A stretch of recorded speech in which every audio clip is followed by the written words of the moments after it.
መልካሟ ሙሽራ ከሊባኖስ ነይ። መኃልየ ምዕራፍ ዘሰሎሞን ምዕራፍ 4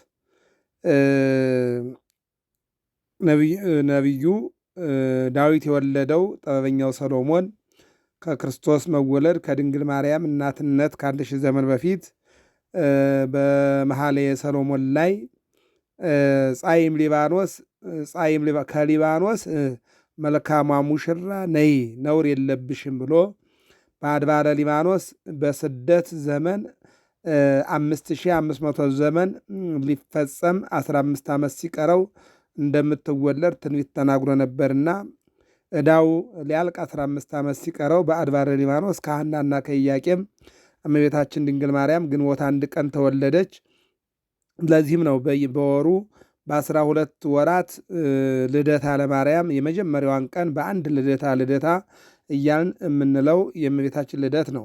ከዚያ ከተወለደች በኋላ ስሟን ማርያም አሏት። ማርያም ማለት መርህ ለመንግሥተ ሰማይ ማለት ነው። ምእመናንን እየመራች ገነት መንግሥተ ሰማይ ታስገባለችና አንድም ፍጽምት ማለት ነው። ለጊዜው መልክ ከደም ግባት አስተባብራ ይዛ ተገይታለች። ፍጻሜው ግን ንጽሐ ሥጋ፣ ንጽሐ ነፍስ፣ ንጽሐ ልቡና አንዳድርጋ ይዛ ተገይታለችና ብሎ የቤተ ክርስቲያናችን ትርጓሜ መጻሕፍት ስለ እመቤታችን ስለ ቅድስት ድንግል ማርያም ደህና አድርጎ ይናገራል። በሌላ መልኩ አንድም ይልና ጸጋው ሀብት ትባላለች። ጸጋው ሀብት ማለት ለጊዜው ለእናት ለአባቷ ጸጋ ናት። ምክንያቱም ናሁ ጸጋሁ ለእግዚአብሔር እሴተ ፍሬሃ ለከርስ፣ እነሆ ልጆች የእግዚአብሔር ጸጋዎች ናቸው የእግዚአብሔር ስጦታዎች ናቸው ስለሚል ለጊዜው ለእናት አባቷ ጸጋ ሀብት ሁና ተሰጣለች። ፍጻሜው ግን ለሁላችን ተሰጣለችና አንድም ልዕልት ማለት ነው።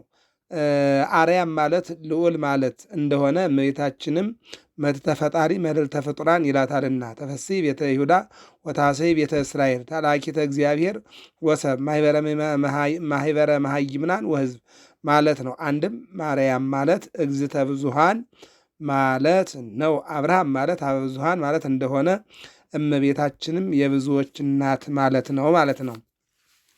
ከእናቷ ከሐና ከአባቷ የኢያቄም ከእናቷ ከሐና ከአባቷ የኢያቄም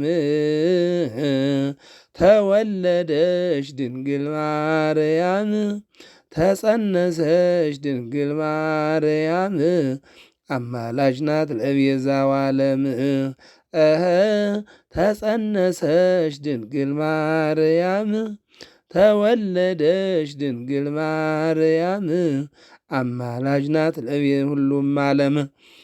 በዩቲዩብ ገብረ መስቀል ሚዲያ ላይ እየገባችሁ ሰፊውን መርሃ ግብር ተከታተሉ። ሰላም እግዚአብሔር ከሁላችን ጋር ይሁን።